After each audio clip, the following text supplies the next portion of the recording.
Hey, yo, what up, people? Welcome back to the G-Lew Show, Friday Night Live. Sorry to keep you guys waiting, you know what I mean? But it's definitely worth the wait. Got a special guest tonight. My little sis is back in the building, Miss Thug Angel, and you know she got a lot of shit to talk about. You already know, so get ready for an amazing show. It's a G-Lew Show produced by DD Hairston. People, let's go.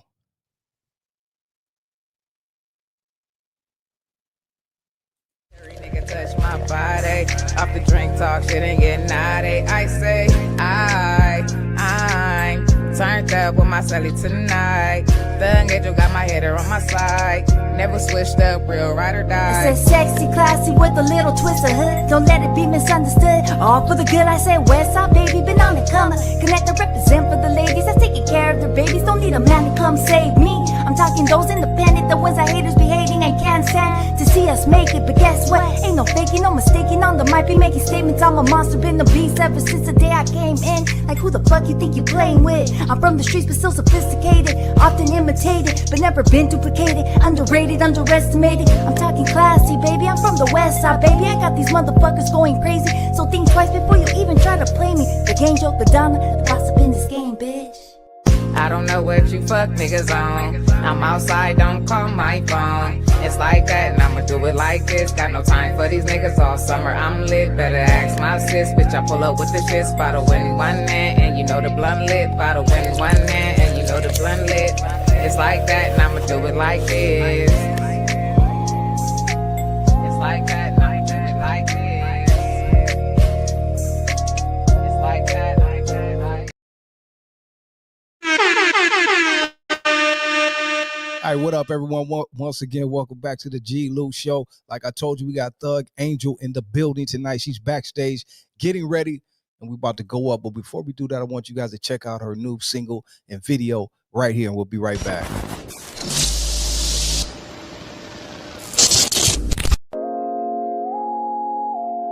Hey, yo, Thug, what the fuck we on tonight? Shit, we on that money too. You know what it is? Fresh out of jail, out on bail. This some west side baby shit, little bitch. Little bitch. Okay, unique, you know I'm like that. Gave you chances and you know that I ain't coming back. Tryna be a slick nigga, have to fall back. I was slipping on my pip and never backtrack. I'm tired of being misunderstood. Broken heart on my neck, never thought a nigga would. But a bitch from LA, and you know that I'm good. Trust nothing, got a tactic smoke, switch and smoke wood. Real west side, baby, better get that understood. Summertime coming up, and I wish a nigga would. Summertime coming up, and I wish a nigga would. Summertime coming up, and I wish a nigga would. 7 p.m. on a Friday, turned up with my sis off the Chardonnay. Mariah Carey, nigga, touch my body. Off the drink talk, shit ain't getting naughty. I say, I'm turned up with my celly tonight. Thug Angel got my header on my side. Never switched up, real ride or die. I said sexy, classy with a little twist of hood. Don't let it be misunderstood. All for the good, I said west side, baby, been on the come. Connect and represent for the ladies that's taking care of their babies. Don't need a man to come save me. I'm talking those independent, the ones that haters be hating and can't stand to see us make it. But guess what? Ain't no faking, no mistaking. On the mic be making statements. I'm a monster, been a beast ever since the day I came in. Like who the fuck you think you playing with? I'm from the streets but still sophisticated, often imitated but never been duplicated. Underrated, underestimated. I'm talking classy, baby. I'm from the west side, baby. I got these motherfuckers going crazy, so think twice before you even try to play me. The game joke, the dollar, the gossip in this game, bitch. I don't know what you fuck niggas on. I'm outside, don't call my phone. It's like that, and I'ma do it like this. Got no time for these niggas all summer. I'm lit, better ask my sis. Bitch, I pull up with the shit. Bottle in one hand, and you know the blunt lit. Bottle in one hand, and you know the blunt lit. It's like that, and I'ma do it like this. It's like that, and I'ma do it like this. It's like that, and I'ma do it like this. If you want it, I got it. If I don't got it, I get it. With the business, been with it, so please believe it. What they be talking, I live it, and that's the motherfucking difference. Thug Angels in the building. See, we the villains, making millions, stacking money to the ceiling. Yeah, really with the business. Thug Angel, one of the realest, been winning since the beginning. That's why they hating, they be catching feelings. It's like that, and I'ma do it like this. It's like that, like that, like It's like that, and I'ma do it like this.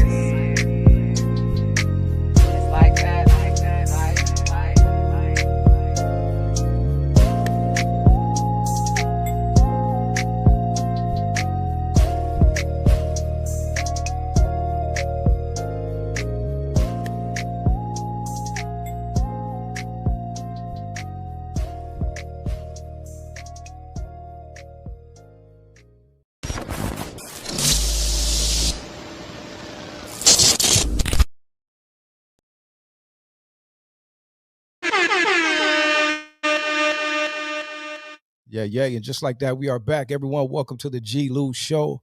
I am G-Lew, and this is Friday Night Live. And like I told you, we got a very, very, very special guest. She's been here before, but she's back. And it's always like very entertaining, very heartfelt. You might shed a tear tonight.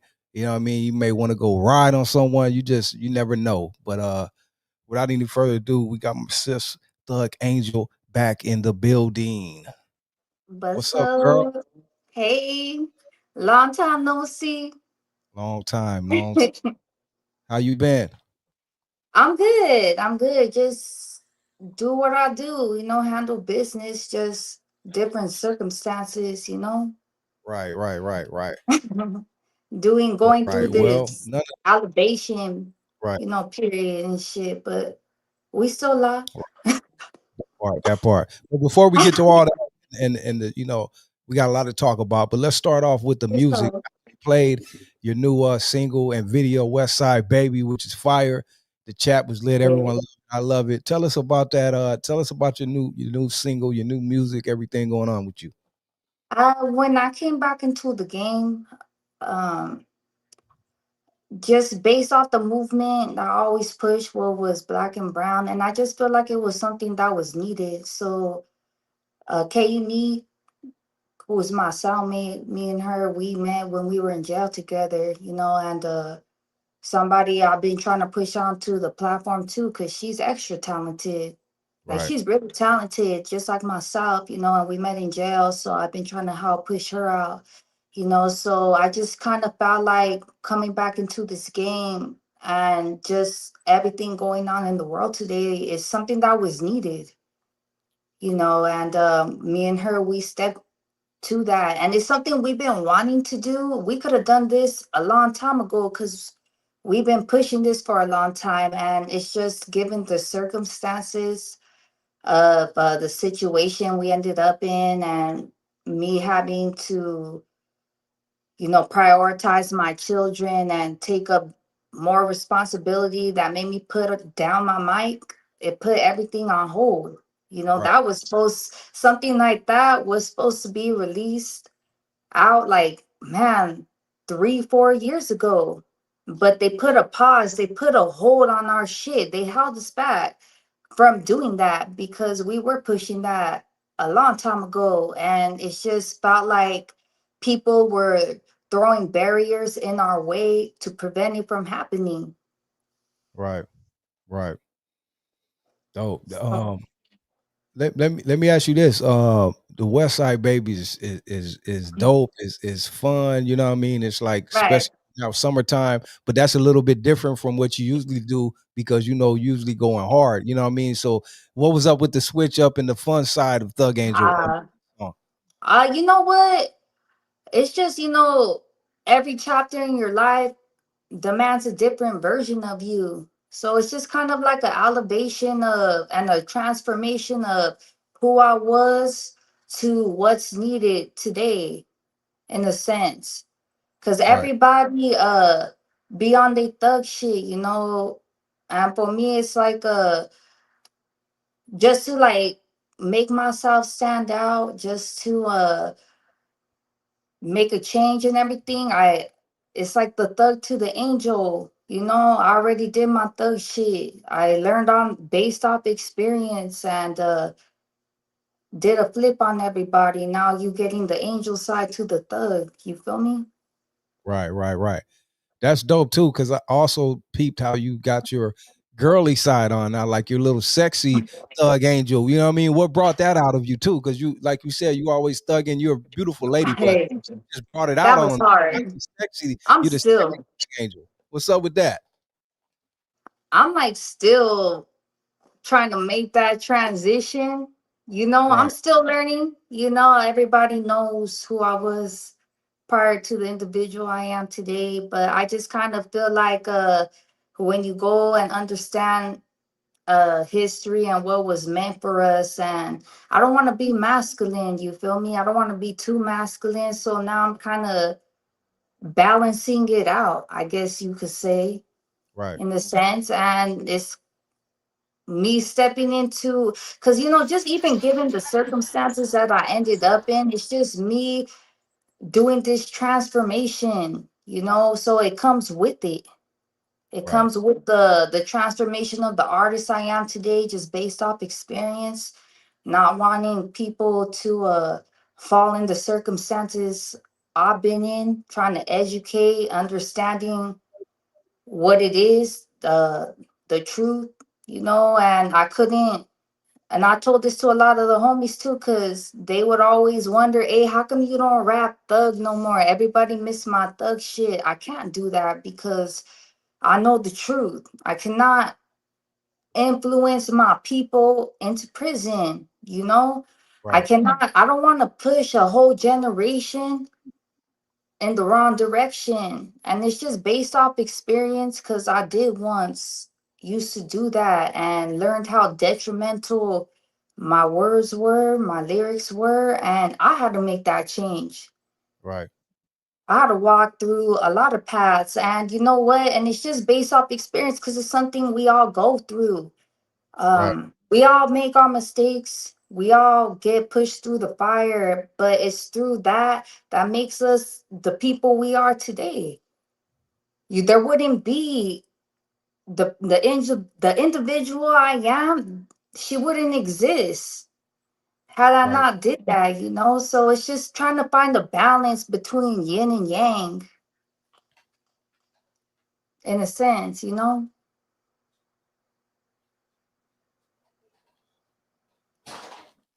What happened, G-Lew? I'm here.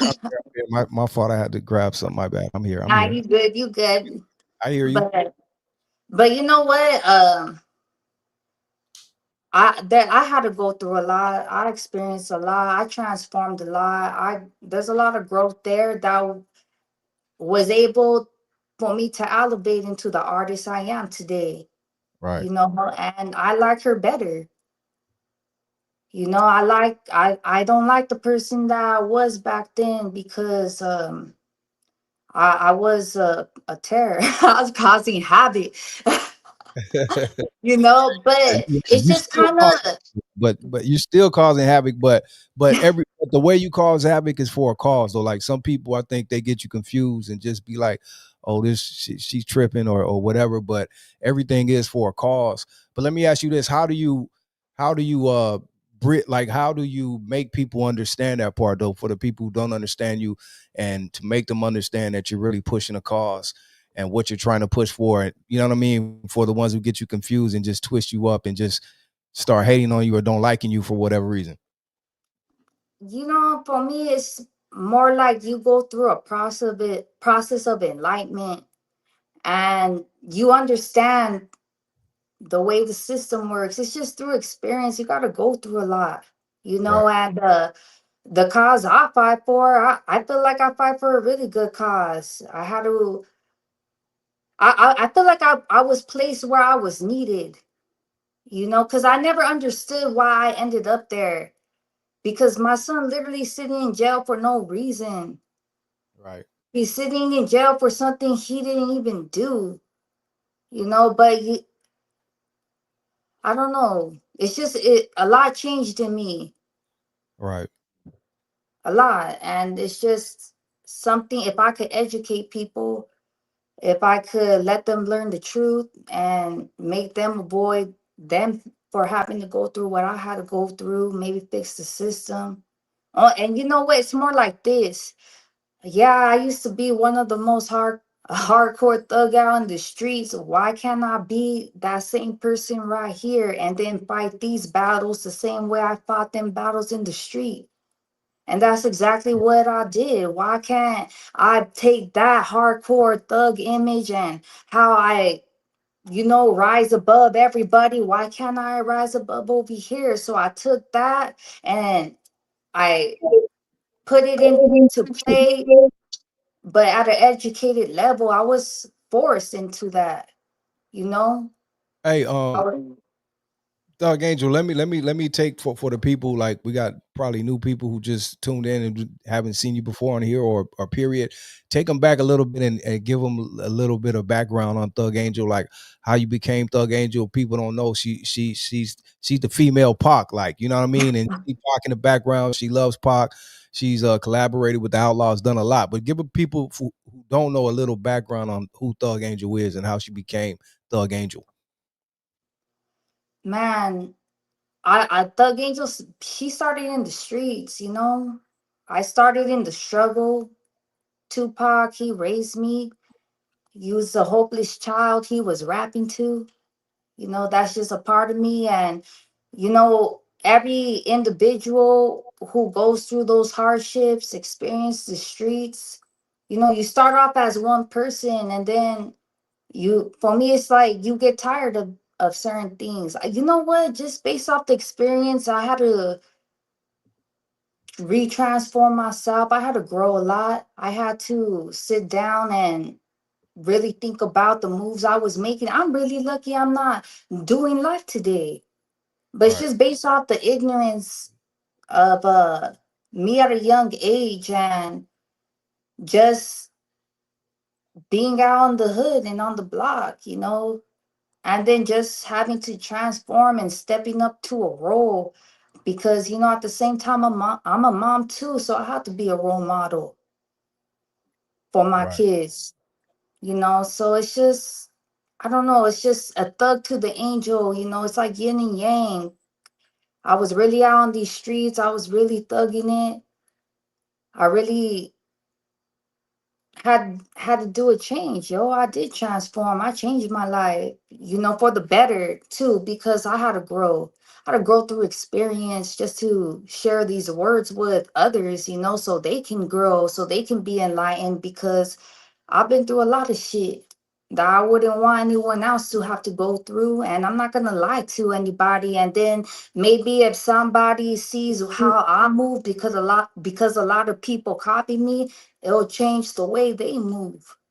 right, Somebody got to do it at one point. So for me, like when I did the transition to angel, it's like more of an educated thug. I'm still a thug, but it's like more of the angel side to the thug. You know, I'm an educated thug and I couldn't be her without being the thug. So it's still an important step right, right, before you can make that step, you know, and guide our youth right. And I've seen a lot of shit in the streets. I've been a part of a lot of shit in the streets and seeing homies locked up, seeing them do life, being in the same situation that my son is in today and not being able to walk out of prison. They still right, there, you know, and when you see and hear stories like that, and then how blessed your son is to be able to walk out while a lot of people didn't,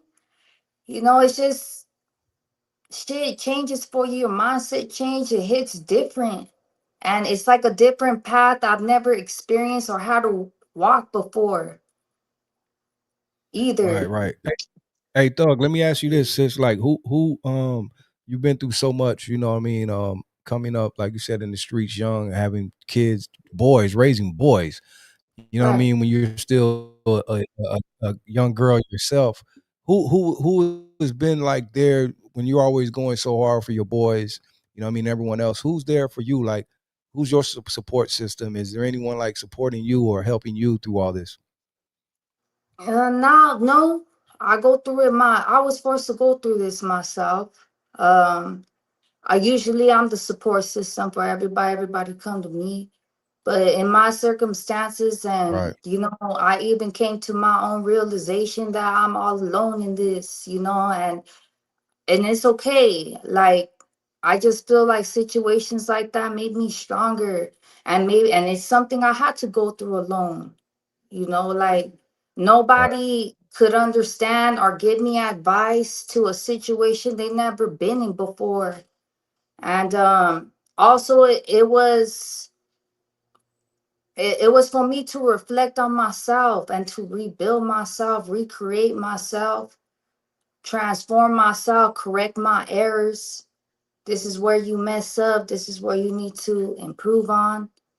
Uh, show myself what were my priorities in life, what I don't want to lose, what's really important, Right. and how the game is. And I had to go through it. I went through it all alone. I didn't have nobody I could go to or call.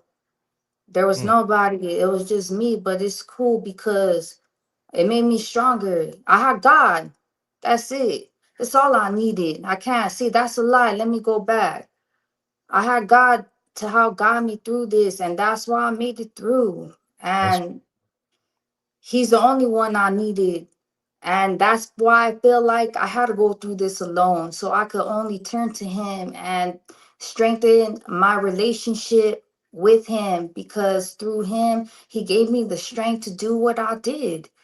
He gave me the strength to walk up in there and become the president, to never give up, to pretty much destroy everything, expose a lot. I did a lot of accomplishments in there, and I did it with him. I couldn't have done it with him, but I just also feel like you get put in situations like that to get brought closer to God. So it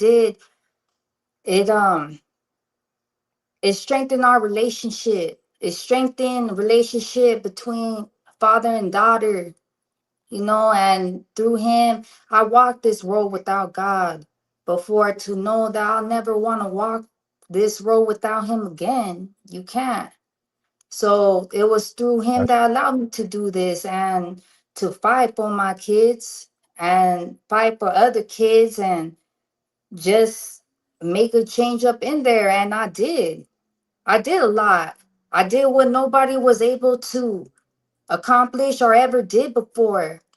And honestly, I didn't even think I had that in me, to do something like that. But all I saw was my kid, and my kid needed me. I saw the sufferings of what goes on in there. What can I do about this? Win elections, go through meetings. It's the type of shit that would change you. That shit took a lot from me, took a lot away from me. But ultimately it built me, because I was put, it's kind of like being an alchemist. Everything that was sent to destroy you only promoted you. And that's what I did. I elevated and did the impossible. right. I just wanted my son to have school. I just wanted him to have what he's entitled to. Given that we paying $1 million, I just want it while he's over there, give him his education. But then, when you learn the truth of how they strip away their education, how they disadvantage our men, how they set them up for prison, and I panic over things like that, because I want my son to have a future outside of prison. I don't want him to go and get them set them up for that. So I did what I had to do. And even if I was the only mother that didn't, maybe 2 3 mothers, it was hard for me to get moms together to fight for their kids. We were literally the only ones out there, and it Right. was hard because even when I'm fighting these battles, they like taking it out on my son too.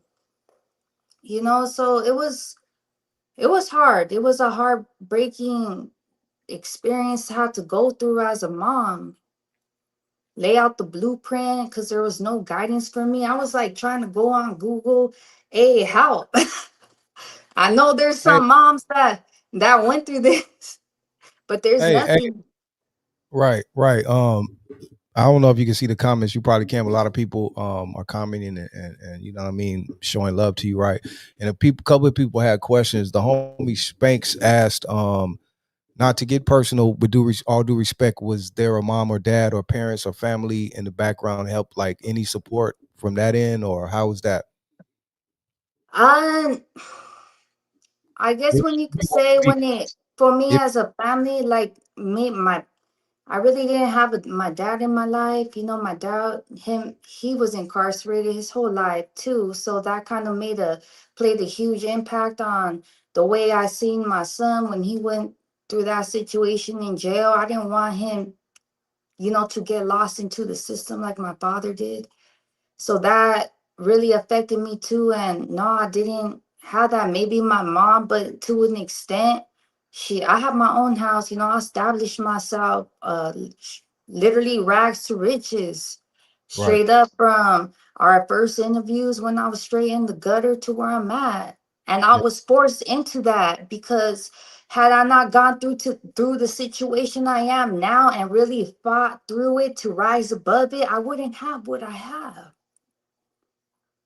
I wouldn't be in the house I am today. I'll still be the person in the hood had I not had to go experience that. So it forced me to elevate myself, elevate my standings, who I was. It forced me to be a better mother. It forced me to go and analyze my life, who I was, what I want to be, what I want for my son, his future. And I rose above it. I rose above it all. And now I'm in a better place. But aside from that, yeah, I have my mom, but to an extent, because we're not, it's not someone where I could just go to someone I could go to every day, or we just don't have that type of relation. She's there, yeah, but it's limited. Right. Right. I And got then you. not only that, what could anybody do? What could anybody tell me that's gonna help me or make me feel better, that understands my situation? She never been through it. And I could only imagine how she felt to see me go through it, Right. and knowing that there's really nothing she can do. You can't do nothing. There's nothing I could do, so I just kept myself busy. I always work, try to keep my mind off it, how to figure out a way to get involved. Tell probation, hey, you got my son. Guess what? You got me too. We come two for one, Right. and just understanding him being in the juvenile hall and not even doing anything, not hurting a single person, being involved in any of it, and just because you guilty because that's your friend, and it's just I don't know, it's a life-changing experience, and it's just for me to change my experience. If I could prevent someone else to go through it, if I could tell you the truth and put the truth into my music of what they're not really telling you, then maybe everyone else could change their music. Maybe we won't be 700% increased mass incarceration. I'm a sore loser, so but I did what I had to do. I went and I became president. I went and I put up a fight for my kid, and we made changes in there. We created history. We got a lot of cops fired. We exposed a lot of things. It was it's a different world. It was something I wasn't prepared or ready for, and I always wondered why. Like, hey, why are we here? Like I always felt like I was a good mom. My son was almost a straight A student. He was in boxing, he was in football. I was always involved in his life. Why are we here? And then just seeing the conditions of everything, and then nobody really doing nothing about it. Just the moms turning the other way, not really trying to say nothing. Everybody's scared. So I was kind of shocked. I never ever kind of experienced the juvenile hall until then. So I wasn't prepared to walk into that. Right. Mm. What do you think you've learned the most dealing with this system, like good and bad? Like I'm sure more bad, but what have you learned to help you, like as you learned it, I'm sure like on the fly, like you learned it like on it, like there you literally learned it going through it, right? But what have Mhm. you learned from this system, like good and bad, that can help you and that can help your son when he comes home? There's really nothing good. There's really nothing good I could say about the system. It's all bad. They didn't have school. I established school. That's what I started. I first started fighting was for them to give the youth school because they weren't taking them to school. They were pretty much locking them in a cell and for them to get claustrophobic. They didn't have no staff. Then I pulled up all their finances. They were in non-compliance. I had to put my street clothes away and how to bring out my business clothes. It kind of forced me into a whole different person where I really wanted them to take me serious. I had to go do my research and be good representation for my son. I had to win a lot of Right. elections. It was there's nothing good about the system. Nothing good at all. There's like gladiator wars, a lot of cops doing illegal shit. Usually they're supposed to rehabilitate, you know? So it was nothing like that. It was nothing where it's gonna help your kid. What they doing is screwing your kid over, stripping their education away, disadvantaging them more, and mentally messing with them, making them claustrophobic, lining them up for gladiator wars to fight for school, fight for food, create racial tension, and then here's your kid back Hey, while didn't we they? Hey, wasn't it just like a lot of those uh correctional or whatever they're called in the juvenile system, like fire because they found out they were doing the gladiator shit? Wasn't that didn't that happen recently at one of those one of yeah. Right, that they exposed the Gladiator Wars video, where right, they would line up. And you know what? When you really analyze the video and what they're really doing in there, because it's more than Gladiator Wars.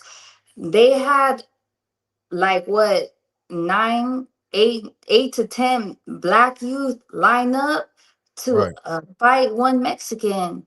So they're creating segregation in there. They're creating racial tension. They're creating division to have somebody between black and brown and that's where it begins. That's where racial segregation begins, is in the juvenile halls. I even remember when my son first went in there and they opened the door and he was by himself and sent like lined up multiple youth from the black community to fight him. And then he would be mad. And I remember he used to call me and kind of trying to feel some type of way. They created him to feel some type of way. And I really had to check him and bring him down to reality to let him know, like, hey, son, don't you dare.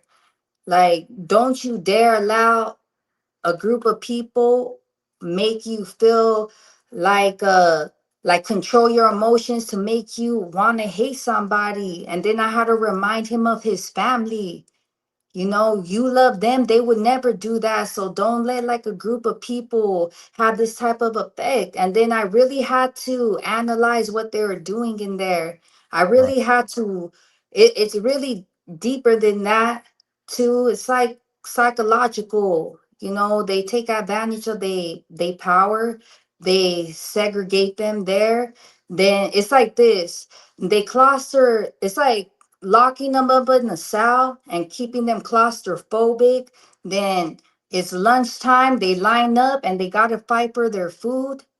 Black versus, like, they'll have 8 black kids and 1 brown kid, and then put them back into the cell to get claustrophobic. Then they'll go unleash them at Disney Hall, and a huge massive riot is gonna break out, and they're gonna look at everybody shocked. right, Like, right, it's a setup, they're creating that. They creating that, and it's like kind of preparing them for prison, right. and And just unfortunately too, that's where most of the black and brown tensions like start or spill from is from the system. You know what I mean? From the prison system, juvenile. So kids are grown up. We already got a gang problem. That's first, right? But right. mix that in when you go into the system and they're taught to be segregated and all of this, and then it spills Right. to the streets. It's brought back to the streets, and that's where the main most of it comes from. You know what I mean? With our issues with black and brown, you know what I mean? Because we know it ain't really like that, but once you go in the system, Mhm. you're forced to be a certain way. You know what I mean? So it's almost like you're taught to be a certain way, and then it comes back to the Exactly. streets, and that's what we got. You know what I mean? It's like they program them, Well, and it's something I would never do. Like when it's just when you really understand these adults who hold these type of positions, uh you expect people to be professional, you wouldn't expect somebody to be out there doing things like that. And I was kind of shocked. It was something that was hard for me to really analyze and process. And then also at the same time, not operating them school, they have no programs, no staff, have access to nothing, but they have access to drugs and narcotics and fentanyl. And they over there right, dealing that to the kids and then starting these pretty much trying to make them addicts. right, I remember when my son called me and he told me, asked me for money, but man, I already know what this system is. You feel me? right, I have homies locked up. I already read the rule book. What do you need money for? And then learning about the black market, then a right, youth and a kid dying. It's like waking up every day, reading the news to make sure everything is okay. It's like 10 kids overdose a day. right, And it's like you living on edge. I remember when one of the youth died and a youth passed away for a fentanyl overdose. And me having to call the juvenile halls to make sure my son was still alive. It's just moments like that that just brings out the reality and the ugliness of the world we living in today, and just me being in shock like, dang, how come nobody did nothing about this? right, Why is it like this? And then I'll be mad like, fuck, why did it gotta be me? I don't want to do this, only because I already know what's gonna come back to me by doing it. right, right. So it's like it was a hard, like, it was something hard to go through. It was very, but I wasn't gonna let my son suffer. It's kind of like, fuck, man. It's if you don't help him, he's gonna suffer. But if you help him, he's gonna suffer. You know, you still screwed. Hey, let me switch it to a positive note. We talked a little bit off camera. I didn't realize it had been that long. It's been like a few years now since your son has been gone. He's literally grown into a man behind the walls, right? But he's coming home soon. What are your Right. plans? What are your plans for your son when he gets home? And like, how do you both plan on transitioning? Because he has to transition back, and you have to transition and Uh, get comfortable back with your son being here, loving him and all that, but at the same time getting him ready for the world as a grown man right. now, because he's not going to be a kid anymore.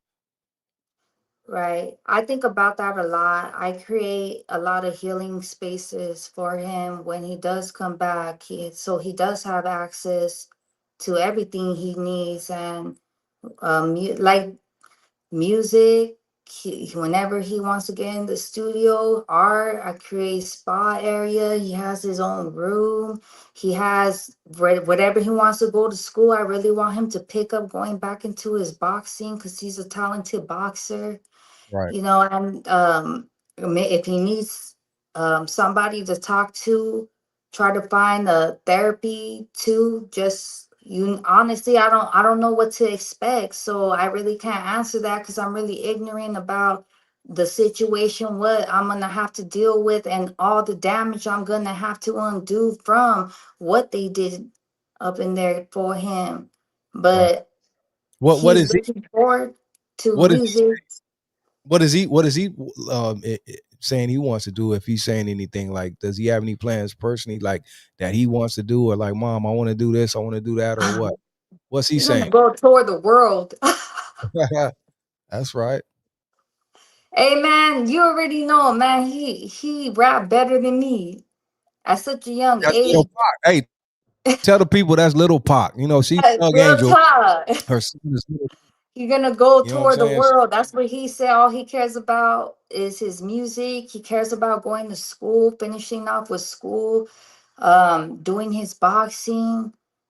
Um, I know he wants to go to a trade school so he could learn different skills. that's good. That's And definitely he has everything at his access, and I'm ready to be there. I could provide him whatever he needs, whatever he wants to do. It's the same thing he already had access to.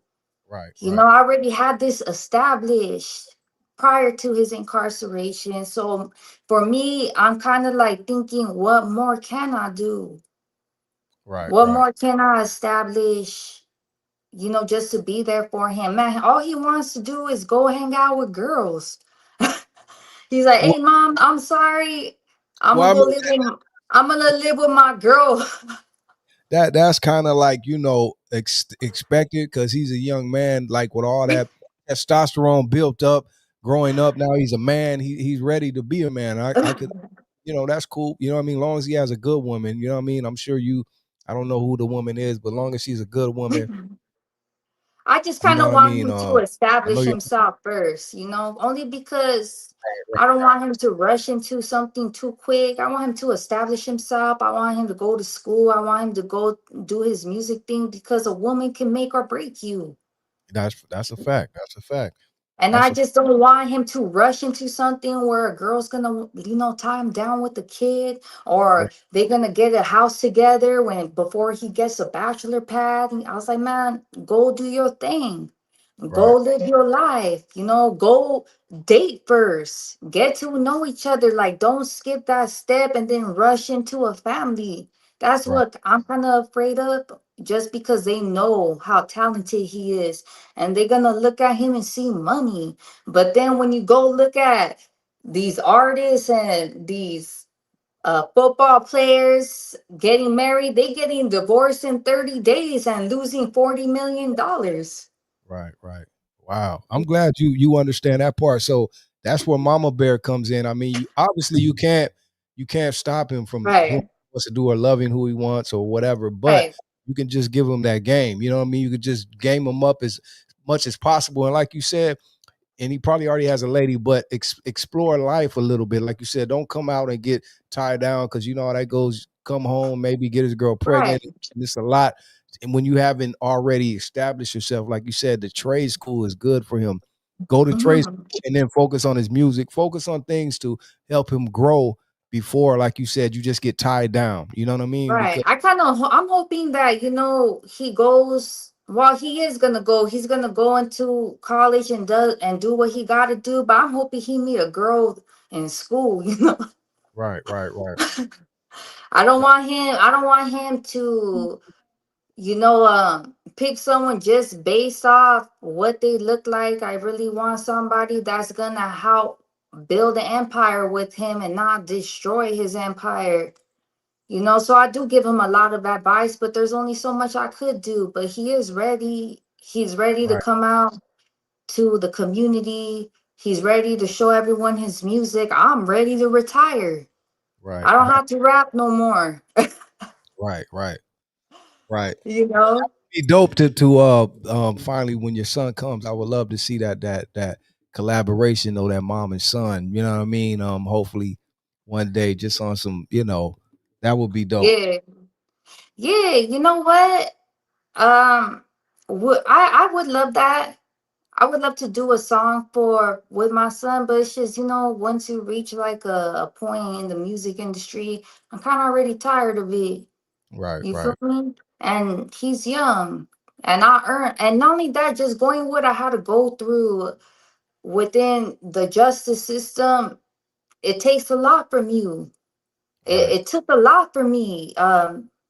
Just within my personal life, it affected my health. I was in and out the hospital, and really having to heal myself through that, having to keep myself going for my son, never having to show up weak. I had to like I'll be crying in my car, and then I'll be like, man, I gotta go walk in the juvenile hall like a general, just so he won't get that energy, just so he could be strong and he could continue. And I don't want him to see me like that either.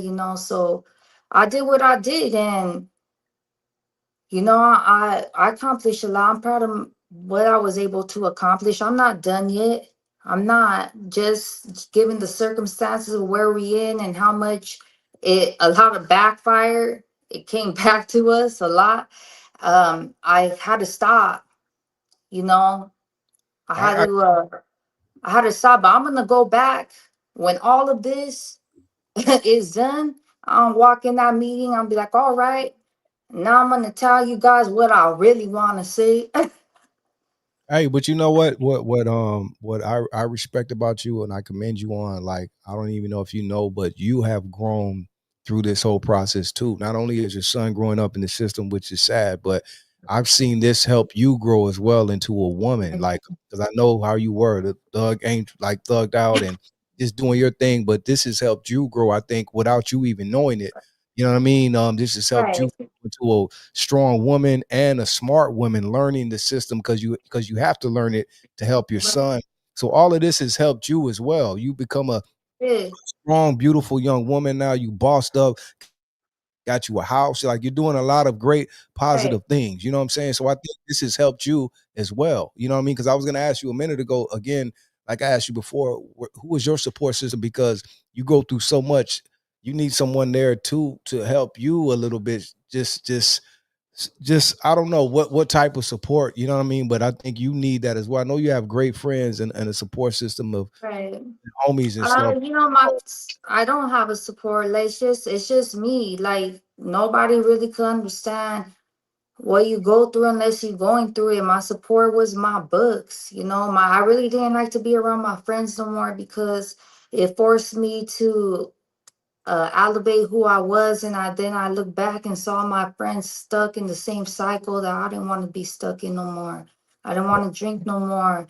That I didn't want to do engage in activities that didn't help me evolve, and always keeping myself busy, always working. I went and looked for my answers through my books. I didn't want a lot of the times I just, a lot of my friends kind of, and I know it's not intentionally, like I just felt like I was, maturing more, like maturing quicker, you Right. know, and you go through that. I Yeah, don't you want to be so out here drinking and out on the streets and all that. So yeah, it is there is a blessing in disguise going through that because it forced me to elevate to the woman I am today that I wouldn't have became had I not walked through that path with my son, had I not went and fought for him. And I just kind of felt like both of us were put through the flame right, pretty much. And right. I just kind of feel like it's all part of God's plan. And the only person I had with me was my faith, was God. Um, my books, then that's all I needed. I was gonna say I I was gonna say that is all you need. Shout out to God because like you said, even though I asked you about your support system, we can have a support system, we can have family. Still, you still have people going down a dark road, a dark path. So the right, foundation people you need is God. God is the only one that right, really knows you because He made you. You know what I right. mean? No, So for sure. I'm glad Look what we I'm was glad you able said to that. And do. Look what we was able to do within the juvenile hall system. We made history for the first time ever in California. They're stripping it away and putting it into receivership. I don't even know what that means, but hopefully it'll work. that's That's right. like when they were asking me, how do you feel about that? Like, man, I don't even know what to say because what are you guys gonna do next? Right. And then not only that, just understanding the system, because when I used to first go into those meetings and Um, at first, I used to always blame it on the probation officers too, because I didn't fully understand in the beginning how the system worked, and not realizing there's just different levels to the game. Just thinking that they're the ones fully in charge of the facility, but then it's really what's it called? Man, see, it's been a minute since I went to the meeting, not the BSCC, but the whatever. There's another, what's it called? The supervisors or Supervisor. whatever. What's it called? Uh, Man, I forgot what it was called, but I they're need the deep. ones holding back all the funding. It's Right. just you going from meeting to meeting to meeting within Superintendents. three Superintendent. different people. Right. Right. Right. Right. The Right. board of supervisors, pretty Super. much. The Yeah. board of supervisors. So you go to the meeting, hey, probation, what's going on here? But then there's another meeting you gotta go through to the board of supervisors. They the ones not able to manage something as simple as a youth facility. And then it's just a lot. I had to go through a lot of meetings. I had to sit there for like 10 hours for my son because I wasn't gonna let him suffer like that or any other kid. But it was something I learned a lot going through that. I had to learn how to navigate through the system, Right. and I did do that. Right. But still, a lot needs to be done, and I just kind of feel like a community needs to stand up and go to the board of supervisors and tell them, hey, what's going on? Because you guys are the ones that pay $1 million per kid, and they're not taking the $1 million per kid every year and spending it on that. It just disappears and vanish. And then a lot of the times we don't really like, for me at first, like I really thought it was all the probation officers fault, and then like learning that they don't even have enough staff there.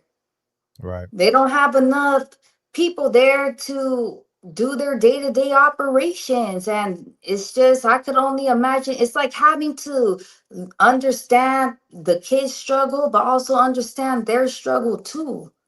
Hey, would you say this because it seems like too, like I said, this has helped you grow and learn the system as Right.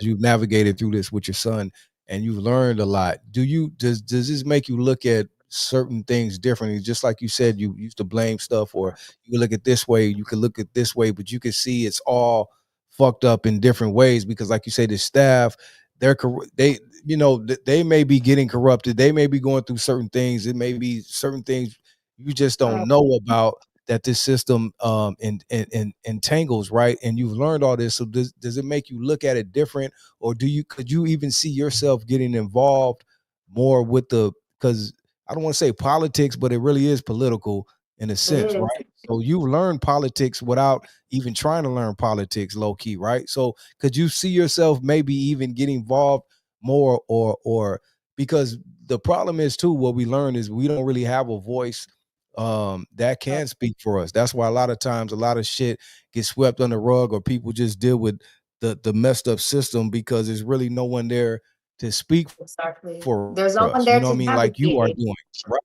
Right. It Right. was hard for you. It was hard for me to figure out what meetings I had to go to. It took me like 8 months to walk through those doors into those meetings. I sent like over 100 letters to learn. Uh, man, I just, for me, like, just to have to learn how to like navigate and go through it and create a blueprint for it. It's probably something, man, I really don't want to venture into it, but it's needed. It's kind of like this, something fucked up is going on and you turning the cheek and walking away. And then also knowing that you have the mental capacity to really go in there and fix shit and make change. But then also understanding, what is it gonna cost me? How are they gonna come back? What I just don't want to I guess you could say answer to the repercussions of doing things like that, because it's a dangerous game. You playing with fire, and it's definitely needed. I probably would feel better if I was able to get more people involved, where I'm not the only one standing there by myself, Right. and then all the heat's gonna come back to me and everything. But it's gonna be very hard for me to walk away from that, just because, like, man, they did a lot of fucked up shit in there. Well, not necessarily, like, when you really think about it, they limit them to what they're able to do. I want to know who started the operations. I kind of want to break it down to who, yeah, I'm mad at the board of supervisors for the lack of staff, the lack of programming, the lack of the release of funds. Ultimately, the officers in there watching your kids, they're working double shift, they're suffering. Imagine wanting to go home and go to sleep and take a break, and you can't, Right. and then just how does that affect you and your job performance? And but then there's just some officers doing things they really shouldn't be doing. I would be lying if I were to say they were all bad, but they're really not. I came across real genuine people in there, and it's gonna be something hard for me to turn my cheek and walk away from, only because I've seen it's like this. I've experienced and I've accomplished a lot, and I kind of want to know what more I could do, and man, that's a hard question to answer. Hey, It's a hey, real hard question to answer. let me ask you this, Doug. What's the difference? Like we know the juvenile system and all that, but when like you said, your son's in the camp now, what did you see the differences in like from far as the just the halls to the camps, where it's different structure, different things going on? Do you think that's better? You like that better? Is It doesn't make sense. okay, Well, I mean, the camp is supposed to be better, right? But okay, for example, I could get a phone call for my son every day in juvenile hall. In camp, I'm only gonna get a 10-minute call once a week. Things are supposed to be better in camp, right, so it's just a lot of it don't make sense to me, because you know in the juvenile hall they have certain things, they have more access to certain things than in the camp, within the camps, but right? the camps, But the camp, right, is supposed to they're supposed to learn stuff at the camps, right? Work and all that. And then nah, I'm not sure really. that My son, man, my son, they didn't have nothing for him. He was so bored. He was memorized. He opened the book and was memorizing the states in alphabetical order, because there was nothing for him to do. And it just goes back to what's going on with the funding. You guys are paying $1 million. You're paying more for my son to be in there than you pay for your actual own kids to be in school. So where's the $1 million going? And I've attended budget meetings. It just kind of vanishes. They create budgets. For example, they created a budget for transportation to help parents go visit their kids, but it's a failed program. But they still create the budget for the failed program. They know it's a failed program, and the money, just for the money to vanish and go elsewhere, and nobody's going to know where it's going to go, while they have staffing shortages, and there's a lot that needs to be done in there. But ultimately it's the community and the people that really need to step up and take it back, and help the youth. But ultimately, like, just based off my experiences, and a lot of people know, I was like the first but person. There ain't nobody was in those that's meetings. what, I was that's what, literally the only one there. that's what I was And I gonna ask. couldn't even get nobody to care. Like, as a parent, you feel me? I'm like out there protesting. You ain't doing this to my child. Hey, let me ask you this too, because I was gonna ask you too. You go so hard. Do you see other parents doing that? And the second part to that, because whether you do or don't see the parents, do you think it is not only that the parents don't want to be there, but maybe like you said, mothers and struggling, so they can't be there and do the things you do, or go just go the steps that you do, that I'm sure you want to see other mothers do, but maybe Right. some mothers can't, or they don't care? What do you think about that overall, that you see from other parents, I kids mean, and for me, if you're gonna, ain't nothing gonna get in the way of you caring for your child. What excuse do they got? I'm a single mom. I work 7 days a week, double shift. I still pull up to the meetings for my kids, for my right, child and stuff. So if I could do it, what's their excuse? And right, it was hard. There was nobody there. No, I was literally the only person really there. And just everybody pretty much saying, there were some probation officers that would say, where were you before this and stuff, like clearly I was there because I'm the only one here. You feel me?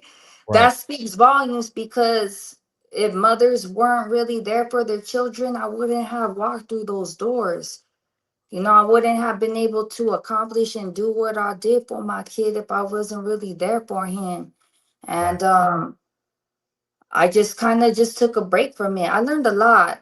I learned a lot, and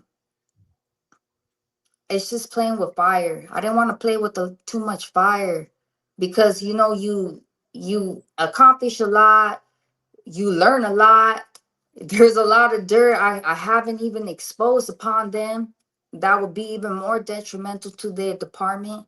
I just want my son to have school and have programs and be treated right. Like, I could never treat nobody's kid like that. I could never teach somebody's kid to be racist and segregated and divide them. And they just kind of, there's just bad cops there that really made the whole department look really bad. And my son went through it too. So, but then I also met some good cops too, so it's kind of hard. Like, I want to believe they were good. But Right. who knows? There's only you limited.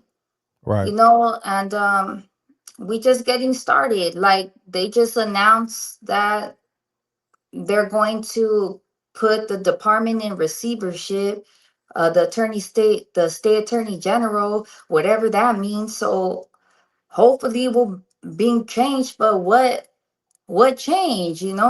Pretty much it's all about finances and them releasing the money. So each kid in there is worth $1 million, but they're struggling with staffing. They had staffing problems for 30 years. The department was frozen in time for 30 years. I had to And go they've and tell them. I had to go expose things like, hey, you guys, not only are they hurting our kids, but they're intentionally hurting their employees. So are you guys aware that you guys been frozen in time for 30 years? No staffing, having staffing issues. I went in and froze it. Hey, and then they've low key, right? So I'm trying to figure out, what are they doing with the kid, like, because they've closed down most of the facilities too, right? All they have is like well, like, what are they doing now that they've closed down a lot of the facilities as well? Are you like, They really uh, don't close them down.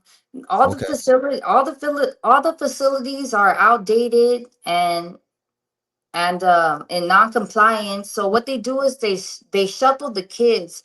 So let's just say they go and, for example, they just shut down Los Padrinos. right, They're shuffling them to another building that was shut down. So it's like they're going back and forth.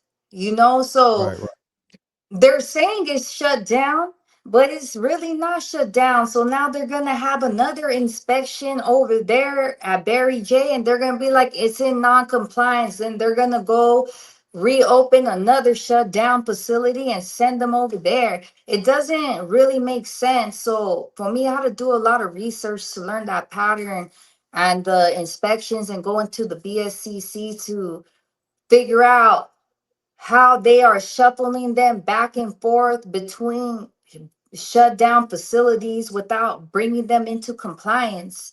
So now they're all at Barry J. So pretty much what's going to happen is the BSCC is going to do an inspection and say it's in non-compliance, which we already know. And then they're going to send them to another shut down facility and say, hey, guess what? It's in non-compliance. And they're going to just shuffle them back and forth, and that's kind of a limbo we're in, and Right. it just really don't make sense. Right. But for me, it's just I stepped away from those meetings, and I just kind of feel like it's things got kind of dangerous, like just even being a political figure, fighting for the youth and bringing change to the juvenile halls. We all know what happens to people who just try to go and disrupt their system, so I think about that too. It's like, man, my kid need me, and yeah, I could go destroy their system with words. I could expose a lot. I pulled out all their skeletons out their closet. There's a lot of things I keep to myself. There's a lot of evil things I learned going into their history. Just it's just having to think. You go back and look at Huey Newton, you look at Tupac, you look at uh Malcolm X, a lot of people doing what I'm doing today, they're all dead. Right. They silence the people who, yeah, who have a voice. Exactly. So it gets Yeah. scary. It gets terrifying. Right. Just I didn't ask for this. I don't want to.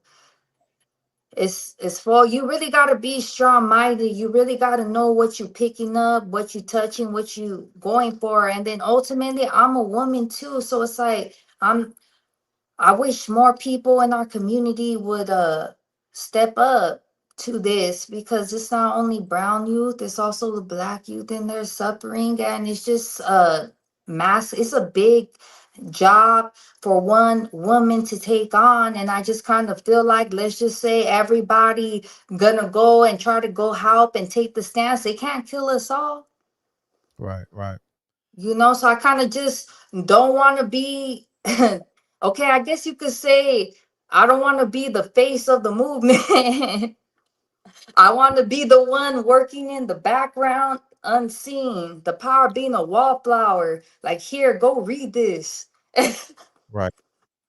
Right. you Right. know Well, I think you're on the path. Like I just think I don't really even know. I don't even think you know the path God has chose for you. You know what I mean? Because you're walking it as we speak. The journey we're witnessing it, and I just think great things are gonna come to you. And I just see yourself being you're a warrior. You have that spirit in you of a thug, like Pac, right? He said he may not make the change. He said he will spark the he will spark the change, right? The person you don't know who it will be, he, she, being a she with you, you know what I mean? So the legacy is there, and the things you're going through with your son is growing you into bigger than a rapper, bigger than Thug Angel. Now you're gonna be a voice for the communities, you know what I mean, for the kids, for everyone. Your voice is now being heard and being respected. So you're growing into so much more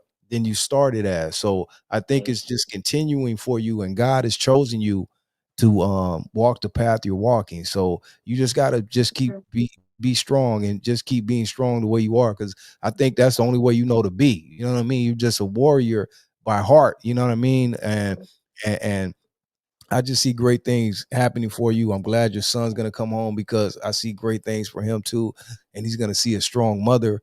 You know what I mean? And I just see great things for you both. You know what I mean? And maybe you can be the one to just change everything. You know what I mean? Because sometimes we don't look, like you just say, we hate the system. We grow up hating the cops. You know what I mean? The system, all that, right? But sometimes, like I said too, we we hate everything because we don't have a voice. We were raised to hate the police, right? Because all they did was fuck over us and not care. You know what I'm saying? So, but at the same time, we don't want we hate the cops and we hate people being cops. But I don't know, maybe the thing is, we don't have that voice. We don't have people in those positions that can help us. You know what I mean? So we got to understand how to somehow break through.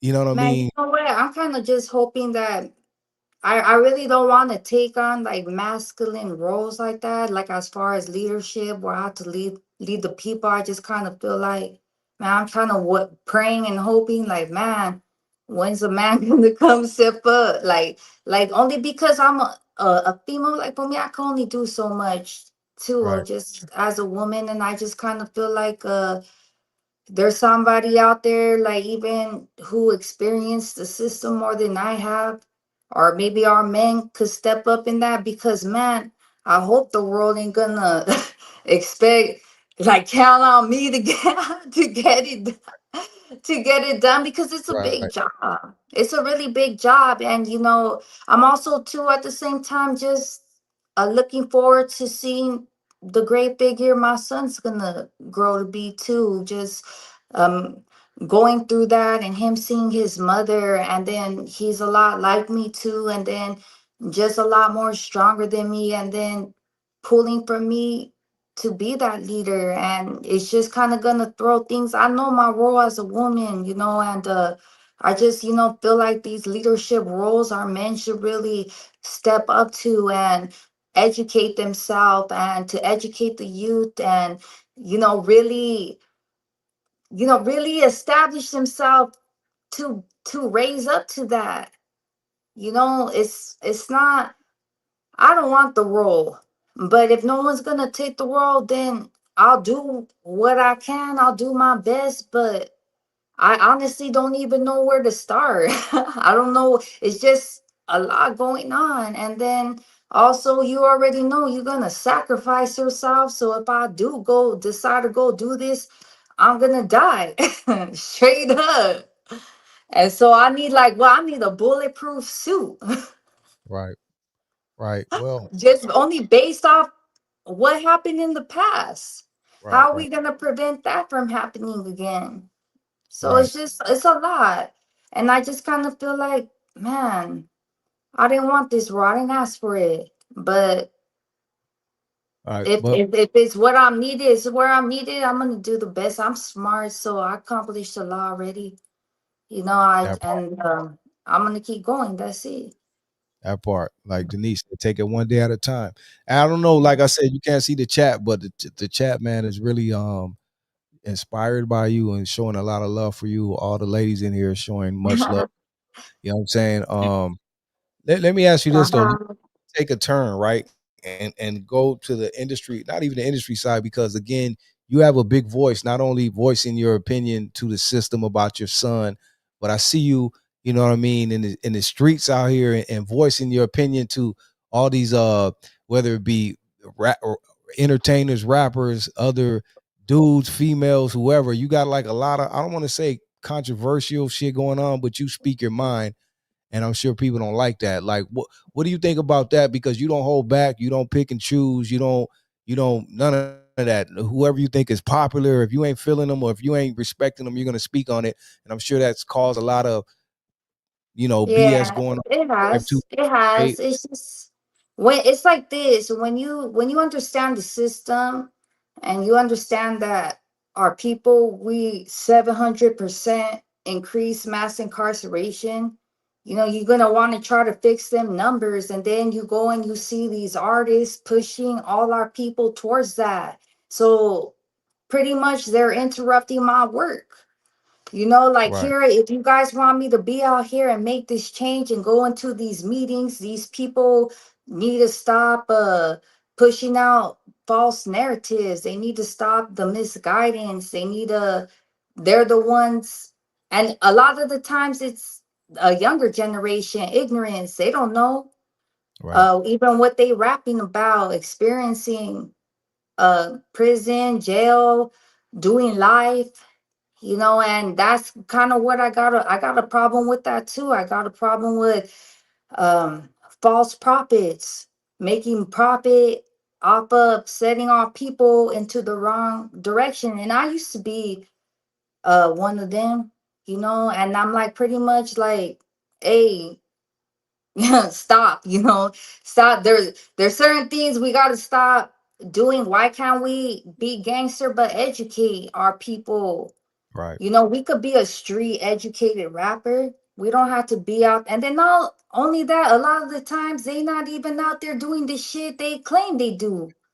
Right. So You it's feel me? misguiding. That's the big problem. I think you said it right 700. The problem is there. 700%. We're losing by 700%. I don't want But to lose no more. but look, what you're saying too is what I have a problem with too. Like you say, when rappers or people, and it's been going on, it still is, but they're misguiding the youth because not only are you preaching the bullshit, but you not even like that, right? So preaching that shit in the rap, and the kids look up to a lot of these rappers, that some Right. of them really ain't even like that, right? The game got to So go back to that's the another problem. OGs. You got to go back to the OGs, and the younger generations are the ones ruining it because they speaking on ignorance, not experience. And that's what the rap game. If you go look at a lot of the artists they push out to the platforms, they're all young. Right. And not only that, and it's all the same type of music, man.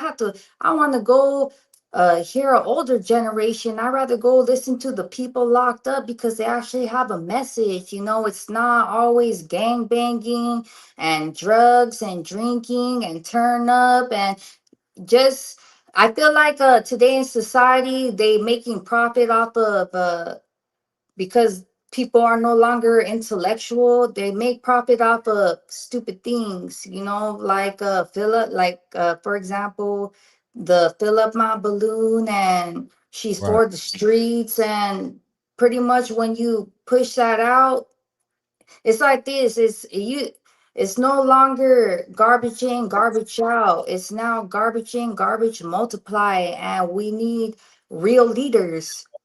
There's no We need structure. real homies. They don't even look like homies no more. They don't look like they done nothing. Man, I know I've seen real homies. I kick it with them all the time. And then when I compare it to these people rapping, it's just it's not the same. The game changed, and we gotta transition it and change it back and not put people in those positions that aren't equipped to lead a generation.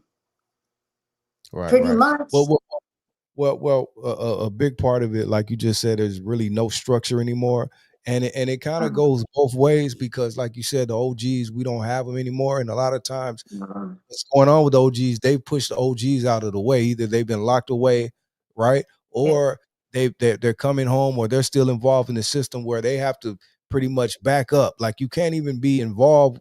You know that how the system sets it up. You can't even be involved with quote unquote other gang members or people Right, with felonies and all this shit, right? So it pushes the OGs away because they don't want to, if they just coming home, they don't want to get back locked up or they don't want these right, issues. So they're pushed out of the way. So the younger kids really have no real structure or foundation or really people to teach them because they already grown up on their own because like you said, their dad or their uncle or their big homie's been locked away. So these past 20 right, years, there's been no one there to really teach these youngsters and they carrying on the traditions but without the structure and the the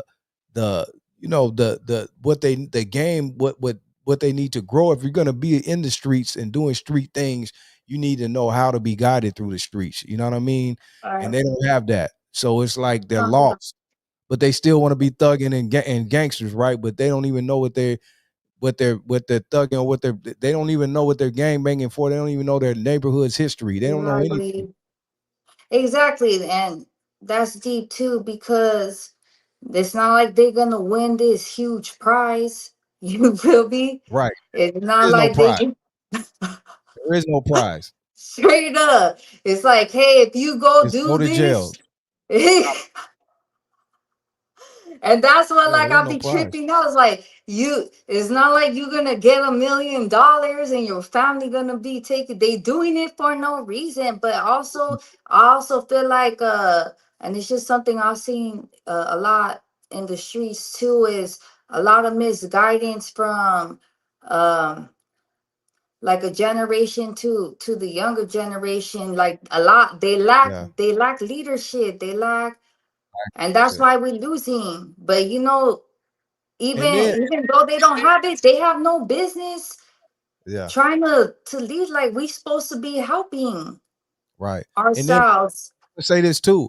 A lot of the older homies, not all of them, but a lot of the older homies that are in this, say, just YouTube and internet world, they get so caught up too. Instead of being big homies and guiding and teaching, they get caught up in this fake fame and shit. So now you got even older homies doing a lot of bullshit and misguiding on this internet. You know, this has become a Right. whole spectacle. You know what I mean? To where even older homies are on here going at it and doing foolish ass Right. shit that's embarrassing. I feel like a lot of it has to do with especially with the older homies and going, I feel, they went through the juvenile hall systems too. They like stripped a lot of their education away from them. So I just kind of feel like they limited to what Right, they can do, but it's also a choice too, because they could go pick up a book. I'm a highly intelligent person, and that's because I educate myself and it's a choice to right. do that. And you do need to do that to be out here to lead, but a lot of them are kind of stuck, Yeah, lacking skill, lacking knowledge, yeah. So you lacking resort. So when you don't have it, you resort back to what you know. You know what I mean? I get it it. That's pretty true. much. Yeah, And that's it's detrimental because if that's what it is, they have no business leading. facts. Facts. Straight up, they have no business being out there trying to live out their younger years. Like That's I want yeah, to win. I want to see my kids win, but a lot of the times they hang. And this is a problem I got with too, is seeing like kind of older heads kick it yeah. with the younger kids, you know, with nothing to give Right, or nothing. It's not like they're gonna be out there and teaching my son how to start a business, but here's a gun. You feel me? right, Like I wouldn't do that to your kid, but here they're gonna do it to other people's kids. And right, that's what I kind of got a problem with, too, in these streets. And uh the guys clearly ain't gonna say shit. They not gonna check anybody. So fuck it. I don't care if people like me or not. I'll say something. We got people running into our kids' school to assault the youth. Who the right. fuck does that shit? But they gonna go pretend this is some gangster shit and this what gangsters do. I got shit to do. I'm not gonna go run into a school and assault your child or anybody's child. But then also understand the people watching that, the younger generation watching that, gonna replicate that. Hey, what do you think about some people who will say even may it be teachers, older homies, or even parents that are sometimes now don't know what to do with it? Because some people are just scared of these kids now. Because some of these kids will like they lack that. Like when we grew up, we still had a little bit of respect, like with our elders and all Right. this. Some of these kids now don't give a fuck about none of that, and will tell you, you know what I mean, or do something to you. You know what I mean? So, what do you think about that part? Like, I you just know, kind of feel like I feel like kids are limited to what they can do. Yeah, they could probably be out here and need a little bit guidance and push in the right direction. I kind of feel like they're not gonna just kind of walk out and find guns all over the place that's gonna hurt somebody. So if you people are so scared of the youth, then why are they giving them these certain tools? How are they getting access to it in our community? Who's right, giving it to them to go out? Because let's just say it, then you strip it all away from them. I mean, there's only so much they can do, and a lot of the times the youth and people really gotta understand. Not everybody come from the same home as them. There's a lot of youth out there that don't have a home and don't have a family and kind of just need um guidance. And right. that's where we got to step up into our communities and fill those roles and to reduce that, to help that. But instead, youth like that end up with guns in their hands randomly, you know? And how? And that's what the big question is. How are they getting access to things like that too? Because even outside of their house, because even within my community, I've seen some grimy shit. I've seen um homies give guns to kids when when they like 13 years old, and they like, what the fuck, why would you even do something like that? You know, Right. it's just and but then they want to pretend like these kids are out here running, it's them, you know. But it's just, I just kind of feel like if we want to put an end to that, we got to establish our own community programs. We got to have YMCA's, we got to have boxing rings, we got to, whatever they don't have, music studios, art, you know, have something that's going to engage them into things that are going to build skills they could have in the future. Because pretty much that's really what it is. They lack the means to do things like that, Right. Yeah, you know, definitely. and that's, No, no. they ultimately result to what happens. They get pushed onto the streets, you Yeah, it's definitely know. lack of resources for kids. Like Right, they used to have programs, and a lot of right. that stuff has been cut out. So it's like you said, it's a real lack of resources Even in for the a lot of these schools, kids, and especially even in hard, the schools, difficult. in the public schools, like in my son's Yeah, public schools, they don't even have sports no more. It's like they yeah, cut off everything for them, you know. yeah. So now they really don't have nothing to do. So what's gonna happen? They're gonna hang out in the streets with a group of friends, and they're gonna label them a gang. You Right. know, this And, just and they make this shit so like the system is set up like you said. Public schools are just fucked up, so they make it to where right, already we're kids, and that shouldn't be the case. Like everything is about money, right? We learn that as we get older, especially as we become adults. Everything is about money, how you live and all that, but that shouldn't affect kids, right? So kids should have all access to all programs, but now they have eliminated that. Like you say, the public schools are shit. You have to pretty much go to a private school to right, get all the extra things you need for a kid to grow properly. And as we know, all kids can't go to private schools, so right. It's they like set it this. up. Go ahead. Go ahead. Okay, it's like this. You know, here in public school, you paying like what, 20 grand per kid to be in school. And then in the juvenile halls, each kid's worth $1 million. It's kind of backwards. So the $1 million are supposed to be in the public school, and then the $20,000 supposed to be in the juvenile hall. So if you have all this money funding the public schools, they're gonna have all that. They're gonna Right. have the sports, they're gonna have the programs, they're gonna have everything they need to have the skills that's gonna prevent them from ending up in juvenile hall. But for some reason, they flipped it backwards and they give them minimal resources while putting maximum resources into the juvenile halls that don't got nothing. Because That's how it works. the system now has become like Right, a big business now. It's business, like the prison systems, all that is, there's private fundings and people that own like private owned prisons. Like this shit has become a business now. So like you said, they look right. at it sometimes now as a business opposed to saving lives. So it's all about the money, even when it comes Exactly. to the system. So they'll rather It's a build setup. more prison. They'll rather build more prisons than build more schools or help put money into public schools or funding where it needs to be before they get to prison. It's all it's about, they do that because for free labor, it's slavery. Yeah, So it's what pushes it's the framework that holds up the economy, and without it the economy is going to collapse. So all that free labor, they need everybody in there. It's like a slavery in disguise, in a sense. They need everybody in there to do free labor, and that puts value behind the US dollar. So if you remove that and nobody's working for free, it's gonna crash. It's not gonna hold any value. So it's intentional. They want them in there because when they're not out here, they don't have to pay the minimum. If they're out here, they have to pay the minimum wage. right, You know, they don't want to do that.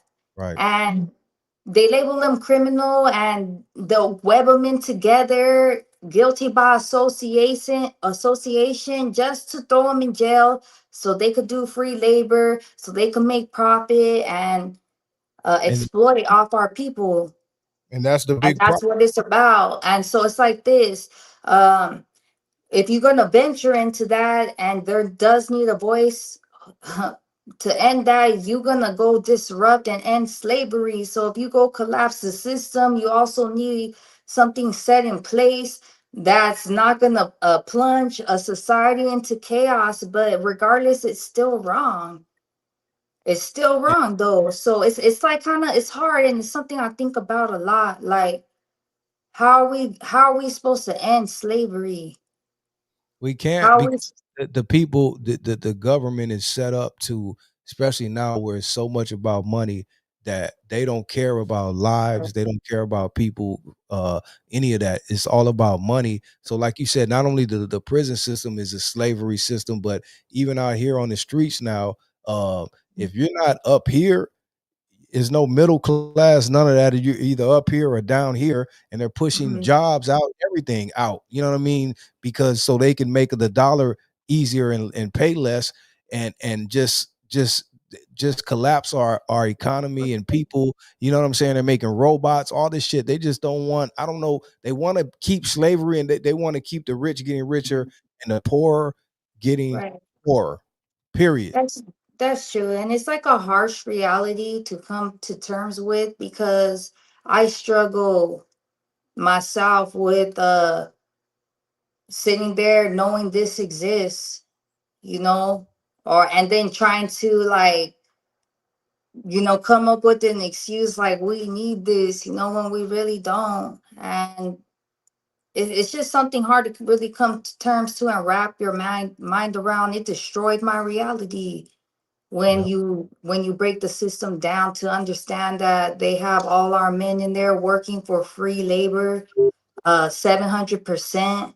You either evolve or you disappear, and a lot of our men disappeared out here in these streets, and they disappeared into slavery. And it's something, and it's hard And because they prepping the kids at juvenile hall for that, and that's why I fight for my kid the way I do, because he's not gonna be a slave. right, right. And they're demasculating our men too. If you they don't want strong, that's why they put them all in prison. You could work and be slaves. All the real, the strong men. We don't have that. Again, we were talking about earlier. We don't have strong, real men out here as much Right. anymore. And they're demasculating the men. They want the men to be soft, and they're pushing the women into the almost like the man role Right. now. Which we want women to boss up and become empowered, but they're pushing the strong men out of the picture totally. Right. Oh, definitely. And it goes back to me not wanting to take on masculine roles like that. It's like iron sharpens iron. My job is to enhance, leadership within man. I know my position. I want to be above man. I'm not gonna be able to protect you. We're Right, gonna lose. right, Straight up. You feel me? And it's supposed to be the other way. And we do need to go back to that. And it's something that goes back to my thug to my angel too, because even when I was on my hood shit, I was a little more masculine. And now I'm going in, stepping into that divine feminine role. And it's something women lack in today's generation, is to know their role, know the role of man. So I know my role, and I just kind of tone myself down a little bit too, you know, right. because we got Because to. we have to, and It's we like still it's like, like lost and forgotten knowledge. yeah, and we need strong men out here to lead the strong women. But see, they're like again, they're pushing the men, the strong men, out of the picture, and they're Right, making it even to the point where they make women think they don't need women are independent now, and that's great. You know what I mean? right, But they're making it to the point where they're making women think they don't even need men anymore. You know what I mean? I right, could do everything, and you probably can, but you need a strong man to lead and guide and to be there for those kids and those young men, those sons. You know what I mean? So they're just, I don't know, man. I don't know. okay, it's like a part of their plan. So it's called subversion. So in order to destroy a group of people, simply destroy the men. Kill the men, rape the women, enslave the children. And this is the cycle that we're in. And you could see this cycle in effect today. So they weaken the men, they destroy the men, they rape the women, they enslave our kids. Yeah. And then it's the same cycle. And ultimately, it's to destroy our culture. And whose men are they out to destroy? The black and brown men. And that's why I always push for unity, because I already understood and knew this lost knowledge. And Right. it's something, and because of this lost knowledge, it's why we're still lost today as a people, Facts. because Facts. nobody knows it. Nobody, I got libraries in my house. I read a lot of books because I had to go through a journey and search for truth and understanding, and to know what their plan is. And once you know what their plan is, like step by step, because they write it down in books, it's gonna piss you off. Right. And then you understand their game plan and what they're doing to our people, so we could go in and correct it. But ultimately, in order to correct this, we got to bring strong men back. We got to bring educated men back. And that's the type of image I try to set on my son too when he comes back into the rap game. Yeah, he's going to have that image. He's going to uh, be very, he's gonna have that tough image, but he's also gonna be in the suit. He's gonna be walking around with books. He's gonna be studious. He's gonna be intelligent, but he's also gonna be very strong. He's gonna be educated the street way, but also even in the school, like with the books, and he is very intelligent. And I just kind of feel like if we establish these role models back into the music industry and in rappers, then other people will be able to follow along too and pick up off of them, instead of going and picking up lean, doing drugs, nosing it, engaging in activities that's going to set them away for life. If we change that image of the rappers that we put onto these platforms, then suddenly the image of our people is going to change. And then we'll be able to push everybody into the right direction, that where they need to be. But until then, Right. we're always lost. And not only that, it's until these strong men, the OGs in the game, establish and step up in and take these roles. Like, hey, hold up, you guys are youngsters, you don't know what the fuck you're talking about. You never done time, you never seen your friend, your homie in jail doing life like me. Kick back, you don't know. Like, people really got to go in and check that. And then people need to also be more original and be more creative in this game, to come up with more than things that are like it's all the same rap. Bullshit. Bullshit. It's bullshit. Right. And I And get tired of that shit too. So it's like, fuck, man, where I want to hear kind of like the home, like the R&B mixed in with the rap, like the old school shit. And it's just not within that generation. And it's because they don't have strong leadership. And it's our men, like the older men in the game, they gotta take their place. They gotta take uh throne and kingship. right. Right. Pretty much. Or you can't put a kid on the throne to be a king and ask him to leave. Right. But Um. that's what we're doing. Hey. Let me ask you this too. Speaking. Let me bring it down. Speaking of like Pac, right? Who was your inspiration, mentor, into a sense, coming up on the what 30th anniversary, whatever it was since he passed, and to this day, speaking of entertainers, rappers, Pac still today has very strong presence, more than any other rapper has, right?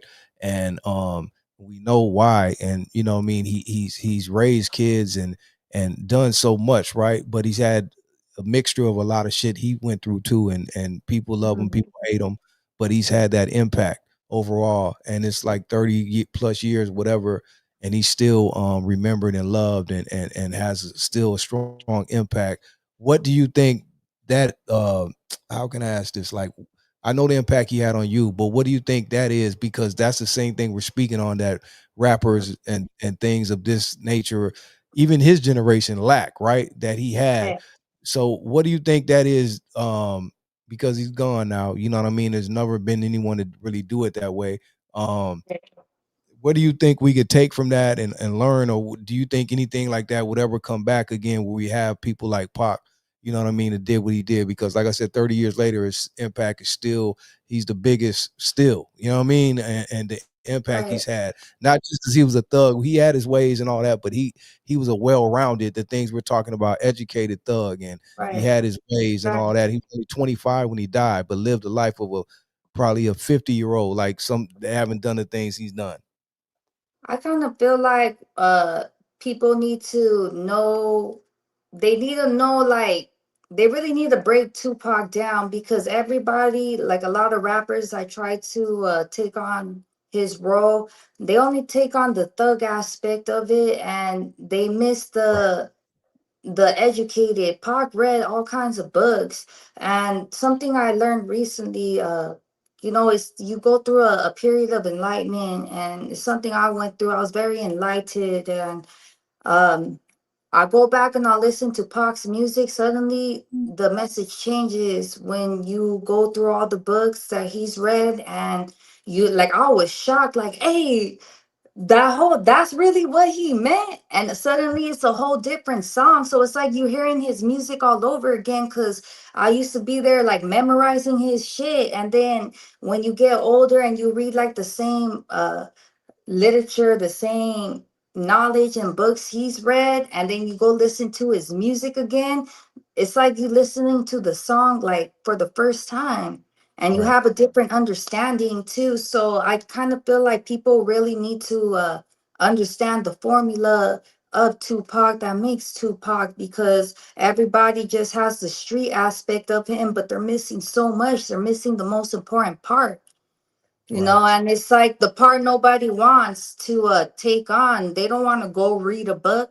They don't want right, to go and expand their vocabulary and put out a different message. So until then, until our men educate themselves and expand, and that's why his music was so great, because of all the books he read. We're gonna continue to have mediocre rap. We're gonna continue to have the same gang banging, the same drinking and Nas and doing drugs. Is because it's all they know. They don't know, they can't expand their mindset to expand their words, to use those vocabulary to change the song, because they don't have the knowledge to do it. They don't feed their brain to enhance their music. So until they do that, we're gonna be stuck. right, But right, I do that. At least I do that in my music. My son, he reads too, and he has a good vocabulary. And um, it's just, it's just so much. And we gotta strip the game away from these younger individuals, and let the grown men lead, because they're leading us to right, destruction. right. So for me, yeah, I have a lot of controversy, but I'm a real leader. You feel me? I have a lot of controversy because I'm highly intelligent, and I understand the music, I understand the game, and I understand where they're leading our people to. And they got a problem when I say, hey, like, don't do that. Like, do you not understand what you're doing? Can you guys not expand your vocabulary to give us something good, or is this all you know? And if this is all you know, then get out of here, because I'm tired of Right, the same old shit, and it's all ignorance. And we all know they ain't doing that shit, or they be in jail. So it's like I get tired of the people leading our youth the wrong way. And that's it. We just gotta make the change, and if we don't, then we're gonna be stuck in the cycle. I ain't gonna be stuck in the cycle. You guys could be stuck in the cycle. I'm not. And right, that's why a lot of people got a problem with it, because I have the mindset, and I've enhanced myself above them. They won't be able to stand next to my words and my music, and they struggle through that too, because they only know so much, and I know a lot. And I right, incorporate a lot in my reading, and that's why my music is different too. right, right. I'm able to push it outside, and it took me a while. I'm not gonna lie, you know my music before, it was all thug and everything. It took me a while to make that transition, to be that artist, but I had to adapt to my circumstances to be that person that the world needs. Right, right. Okay. I'm gonna ask you a couple more questions, and we'll wrap it up. I know I wish we could have. Maybe we'll do it again. We're gonna do this again. You know how we do it. We got to bring you back and talk more. Then maybe we can open up the phone lines and get people some interaction or questions. A lot of people were asking you things in the comments. I can't even remember all the questions, but it was a couple questions. I'll ask you one. I know someone asked earlier. I think it was JoJo from Arizona. He said, "Is there any female or anyone period that you would want to collaborate with?" I have a few female artists in the community that I work with. As far as female rappers in the rap game, um, like upcoming artists, I have songs coming up with Sinclair. She's so Oh yeah, talented. she's dope. I fuck with her. I Yeah, love her. I love her voice and her she's music. positive. So Good person. right, right. So Yeah, we yeah. have a song in working together. I have a song where I'm also doing a song with one of my girls, Young B, the real Chicana too. And I'm also pushing out something for K Unique. She's doing her music video. The My homegirl, my Sally, that was in the video before that. So I work with a lot of upcoming artists that I feel like are talented and that are different Right, too. That's right. not pushing the same thing either. And I feel like that would mesh well with what I'm doing with my music too. So as far as working with, like, I really don't care more like about working with like really big names and stuff. They sound good and I sound good. I kind of feel like we're gonna make good music. But yeah, right now, as far as females, I got Sinclair and Young B up next. That's right. Hey, are we ever gonna ask you this before? And I know this is a collaboration you always wanted, even though I don't even think she does music anymore. But will we ever Sure. get that storm collaboration with Thug? Hell yeah, I want that. Straight. I I wish. already know. I already know. That's my favorite rapper, yo. Hey, That's right. I love That's right. Storm. But you Yeah, know what? I've crossed a lot of rappers. She's someone I haven't crossed paths yet. So maybe one that's right. day that would be a dream come true. Straight up. Okay, I'll take that back. That's probably one of the only female rappers. You know what? I kind of like the old school female rappers like Lauryn Hill too. Like and then I kind of like the more reserved. Like I kind of like don't see. I kind of We don't get that anymore. We don't exactly. get I any do. females. Everything Right. is yeah, I don't It's know. I like don't know. different. Yeah. So that's why for me, I try not to be like that. Like I try to bring back the rappers, like the female rappers, how they were, only because even myself being pushed into that position as a female rapper, my job is to influence your daughter, so I don't want to influence your daughter like that. And I don't want to be like them. I kind of want to set myself apart. So I really kind of don't really care to work with females in the rap game, like with big names today, because I don't support the message. I get it. I get it totally. I get it. And let me ask you this. I don't know if I ever asked you this. It may be hard to answer because it's so much you like me. Pac is my favorite. But if you could pick a Pac favorite song, I know it's probably hard because you have many. You know what I mean? But if you could pick one, that you really like, that's my shit right there, my go to. Ah, dang, that's impossible to answer because all his songs are a hit. He like the only artist that every song good, but Right. um, Or album. okay, probably like man. Okay, I like Bury Me a G. That Okay. couldn't that they're gonna bump that at my funeral. That's but or Pain. They'll Pain. Yeah. never take me alive. I'm getting high with my 4-5. Yeah. That's a Block good. me suckers time to die, even as a youngster. That's I right. love That's. that one. But You know, I know that would be hard to answer because it's so many. You know what I mean? I probably right? couldn't pick one either. It You know what I depends on mean? the situation.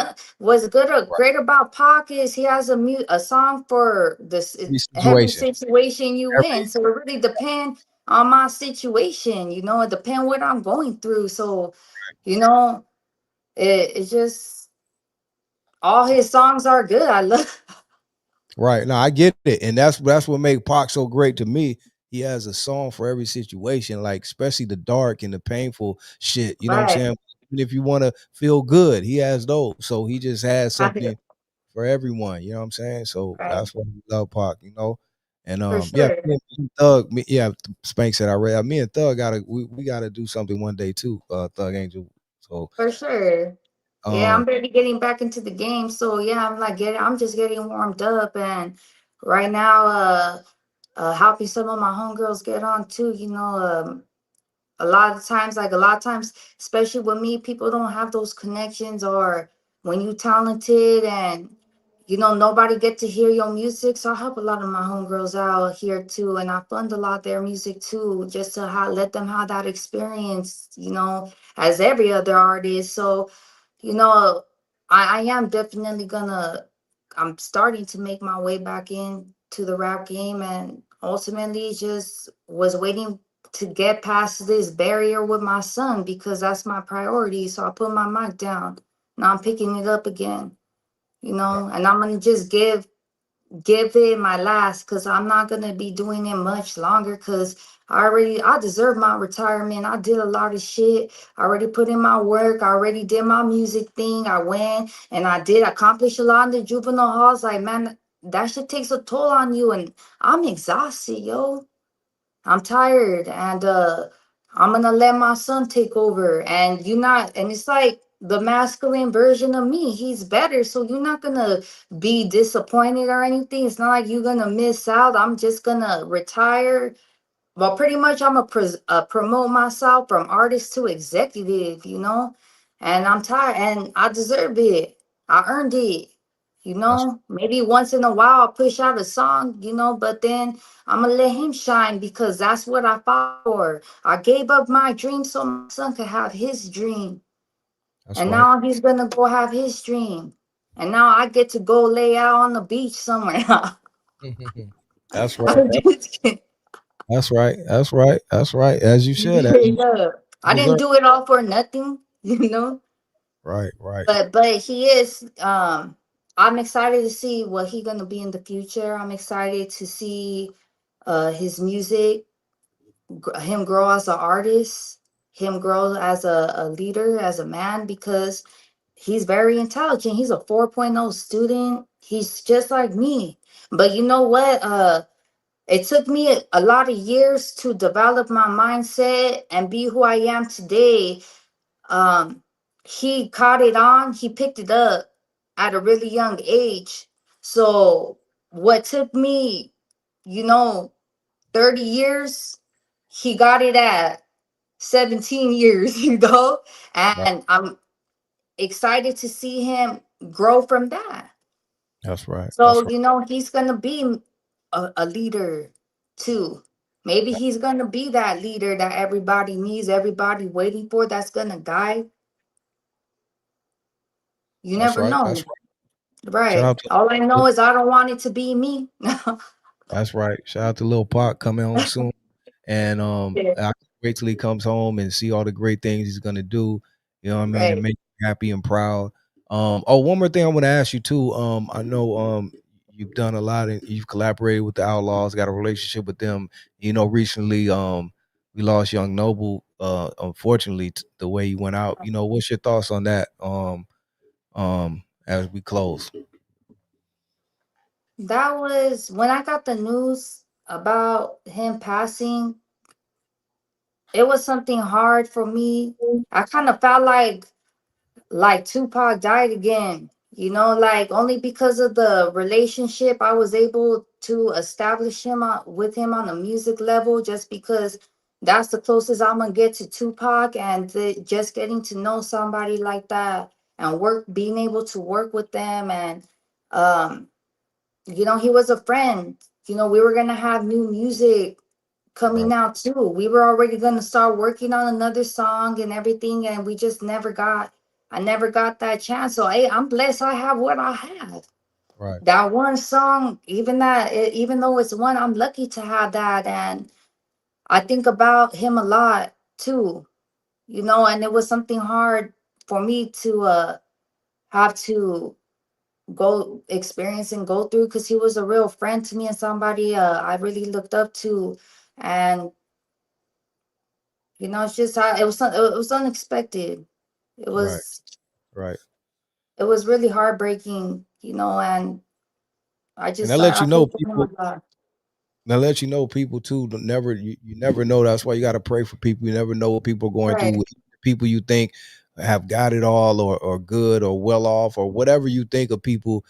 Because he unfortunately committed suicide. So that means he right, left behind family, all that. So you don't never know what some people are going through. So you got to check on people and be there and be right, supportive right. of people It's a you. sense of guilt too, because you are right about that, and I kind of was like, man, because we was about to do another song, and I'm going through what I'm going through, and I was like, fuck, man, I should have reached out, because I even have the messages too when he was trying to connect with me to do the song. But during that time I was going through a lot myself, but you is right about that. And it's just like I kind of like feel like a sense of me not reaching out to check on him too, so it does affect me, only because like I'm just kind of focused.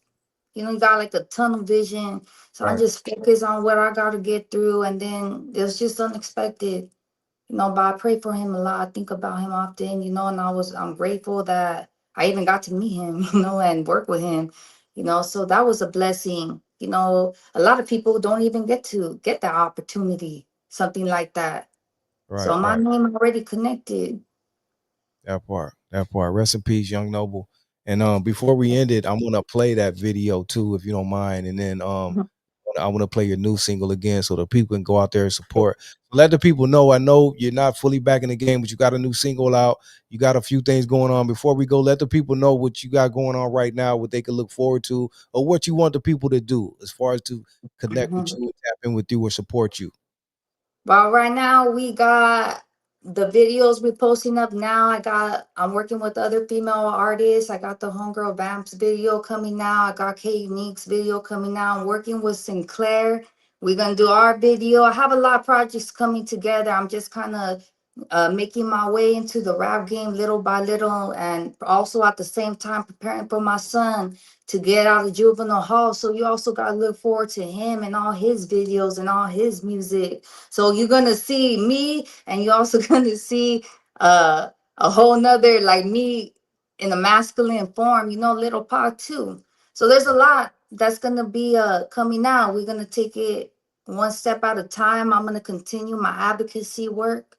I'm gonna continue my political things. I'm about to venture into the prison system. I launched a literature to prisoners where I go fulfill. I'm gonna put books and give back to the prison system, all our men who do all their labor for free, and bless them too and give back. I'm gonna do a lot of community service. I want to more people involved, do a lot of more like community work and service to my people.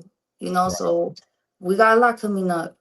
That's right. That's right. Dope, dope, dope. So everyone be on the lookout for Thug Angel because she ain't done yet. She has a lot more to do.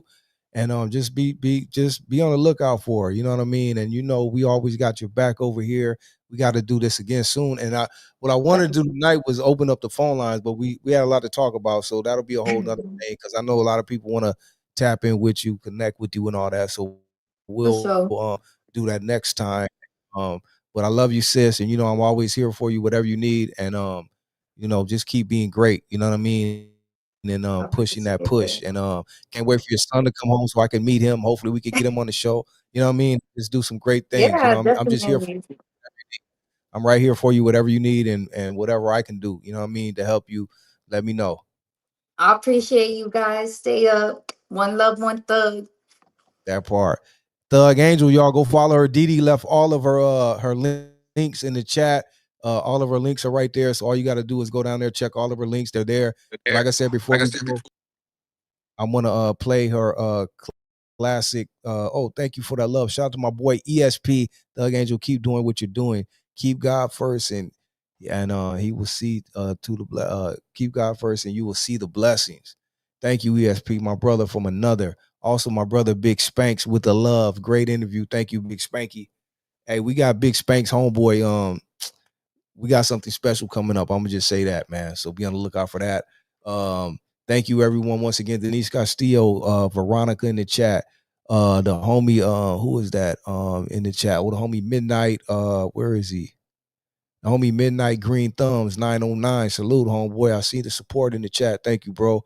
Shout out to my producer, DD Hairston, Denise Castillo, the homie David, Elia, Udisi, so many people showing love tonight. Grandchild, thank you everyone for the love. If you missed anything, you came in late, go back and check the replay. The shit was classic, man.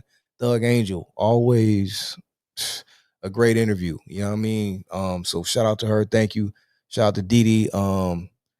We'll see you guys again. Tune in tomorrow night. DD Hairston is back for a conversation in the hookah line with the homie Amari Torre, the straight shooter, will be in the building. And then, we'll be back on Sunday for this gospel thing. And Saturday night, Lena Lokes will be back as well. R&B late nights with Lena Lokes. Make sure you check that out. And much love and respect. I'm going to play this classic video from Thug Angel featuring the Outlaws. And then we're going to play her new single once again. That's out right now, Westside Baby.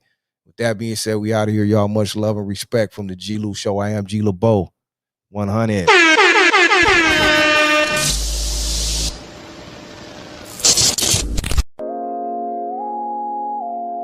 Hey, yo, Dad. What the fuck we on tonight? Shit, we on that money too. You know what it is? Fresh out of jail, I don't know. This some Westside Baby shit. Little bitch. Okay, unique, I'm like that. Gave you chances and you know that I ain't coming back. Tryna be a slick nigga at the fall back. I was slipping on my pip and never backtrack. I'm tired of being misunderstood. Broken heart on my neck. Never thought a nigga would, but a bitch from LA. And you know that I'm good. Trust nothing, got a TEDx mode, so she smoke wood. Real west side, baby, better get that understood. Summertime coming up, and I wish a nigga would. Summertime coming up, and I wish a nigga would. Summertime coming up, and I wish a nigga would. 7 p.m. on a Friday. Turned up with my sis off the Chardonnay. Mariah Carey nigga touch my body. Off the drink talk, shit ain't getting naughty. I say, I'm turned up with my celly tonight. Thug Angel got my header on my side. Never switched up, real ride or die. I said sexy, classy with a little twist of hood. Don't let it be misunderstood. All for the good, I said Westside baby, been on the come. Connect and represent for the ladies that's taking care of their babies. Don't need a man to come save me. I'm talking those independent, the ones that haters be hating and can't stand to see us make it. But guess what? Ain't no faking, no mistaking. On the mic be making statements. I'm a monster, been the beast ever since the day I came in. Like who the fuck you think you playing with? I'm from the streets but still sophisticated. Often imitated, but never been duplicated. Underrated, underestimated. I'm talking classy, baby. I'm from the west side, baby. I got these motherfuckers going crazy. So think twice before you even try to play me. The Angel, the Donna, the boss up in this game, bitch. I don't know what you fuck niggas on. I'm outside, don't call my phone. It's like that, and I'ma do it like this. Got no time for these niggas all summer. I'm lit, better ask my sis. Bitch, I pull up with the shit. Bottle in one hand, and you know the blunt lit. Bottle in one hand, and you know the blunt lit. It's like that, and I'ma do it like this. It's like that, and I'ma do it like this. It's like that, and I'ma do it like this. If you want it, I got it. If I don't got it, I get it. With the business, been with it, so please believe it. What they be talking, I live it, and that's the motherfucking difference. Thug Angels in the building. See, we the villains, making millions, stacking money to the ceiling. Yeah, really with the business. Thug Angel, one of the realest, been winning since the beginning. That's why they hating, they be catching feelings. It's like that, and I'ma do it like this. It's like that, It's like that, and I'ma do it like this. It's like that,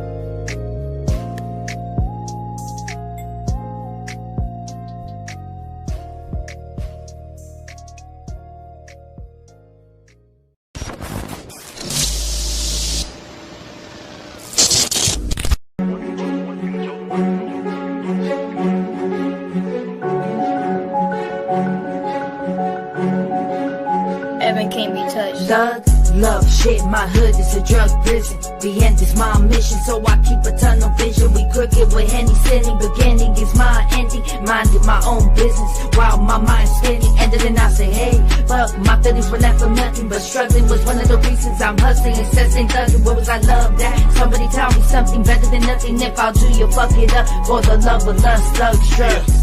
Really nothing, we got it covered from all angles. Young noble outlaw, rock with my thug angel. Forever grateful we survived the worst. Could be locked in a box or dead over the turf. I done lost too many soldiers in this cold game. You and my family got lost in that cocaine. Trying to rise up out the bullshit, break the chains. I'm in love with getting paper, but I hate the fame. I got a family to feed and a plan to succeed. I'd rather die on my feet, nigga, than live on my knees. Ain't no hitting D's. I need all of mine up front. Stay humble off in the jungle. Anybody could be touched. I learned the game young. Still applying the lessons. Ain't gotta say a word. Me just showing up with some pressure for my opposition. Gotta pay attention to the signs. The game came from the pain. I'm spitting cause it rhymes. Love, shit, my hood is a drug prison. The end is my mission, so I keep a tunnel vision. We crooked with Henny sinning, beginning is my ending. Minding my own business while my mind's spinning. And then I say, hey, fuck, my feelings were left for nothing. But struggling was one of the reasons I'm hustling, incessant thugging. What was I love that? Somebody tell me something better than nothing. If I'll do you, fuck it up for the love of lust, thugs, drugs. I told my bigger brother, young noble, this is a lot to struggle. The hustle, the trouble, we go through every day trying to make that money double. Survival was the play, this couldn't wait for me to fumble.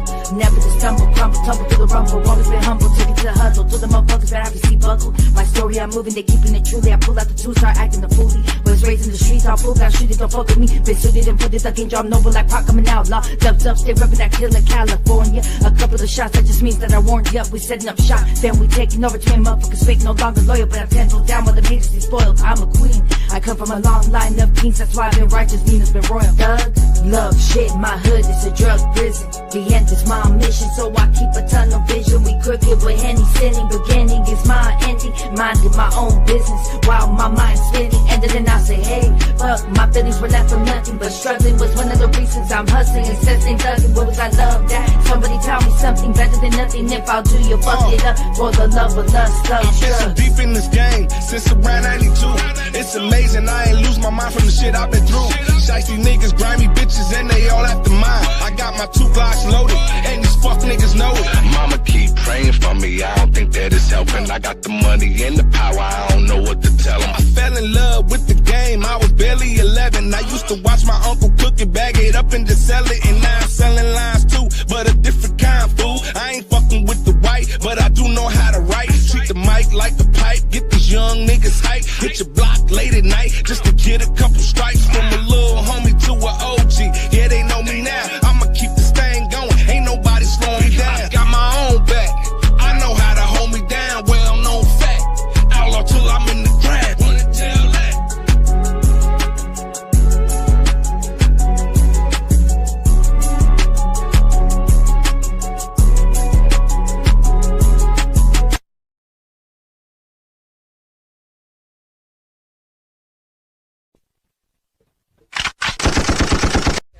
Touch my body, off the drink talk, shit and get naughty. I say, I'm turned up with my celly tonight. Thug angel got my header on my side. Never switched up, real ride or die. I said sexy, classy with a little twist of hood. Don't let it be misunderstood. All for the good, I said west side, baby, been on the come. Connect to represent for the ladies that's taking care of their babies. Don't need a man to come save me. I'm talking those independent, the ones that haters be hating and can't stand to see us make it. But guess what? Ain't no faking, no mistaking. On the mic be making statements. I'm a monster, been a beast ever since the day I came in. Like who the fuck you think you playing with? I'm from the streets but still sophisticated, often imitated but never been duplicated. Underrated, underestimated. I'm talking classy, baby. I'm from the west side, baby. I got these motherfuckers going crazy, so think twice before you even try to play me. The game joke, the Donna, the boss up in this game, bitch.